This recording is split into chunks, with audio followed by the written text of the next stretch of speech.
Assalamualaikum warahmatullahi wabarakatuh. Perkenalkan, nama saya Wela Briliani Nur Hidayah. Saya dari program studi hukum Universitas Tidar Magelang. Di sini saya akan menjelaskan mengenai tata cara atau prosedur dari pendaftaran tanah. Pendaftaran tanah adalah suatu kegiatan administrasi yang dilakukan pemilik terhadap hak atas tanah, baik dalam pemindahan hak ataupun pemberian dan pengakuan hak baru.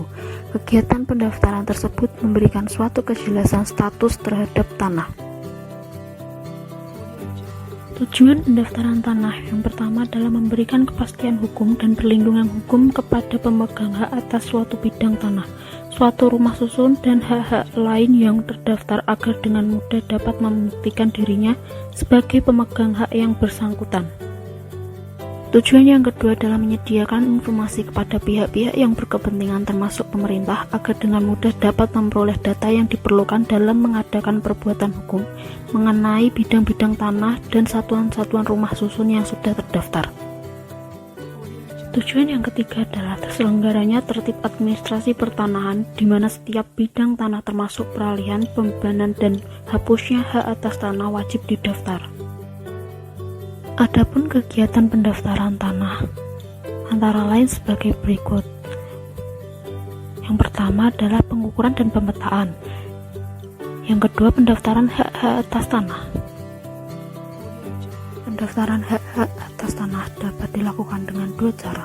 Yang pertama adalah pendaftaran tanah secara sistematis, yaitu kegiatan pendaftaran tanah untuk pertama kali yang dilakukan secara serentak yang meliputi semua objek pendaftaran tanah yang belum terdaftar dalam wilayah desa atau kelurahan.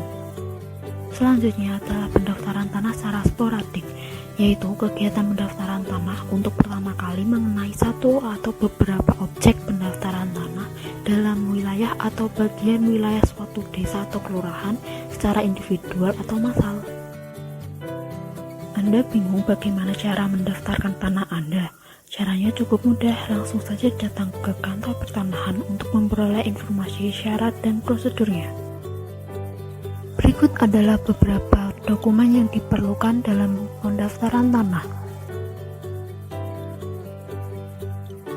Ada beberapa tahapan mengajukan permohonan sertifikat di BPN, antara lain sebagai berikut. Ayo segera daftarkan tanahmu sekarang juga. Sekian pemaparan mengenai pendaftaran tanah. Apabila ada tutur kata yang kurang berkenan, saya mohon maaf sebesar-besarnya. Wabillahi taufik wal hidayah. Wassalamualaikum warahmatullahi wabarakatuh.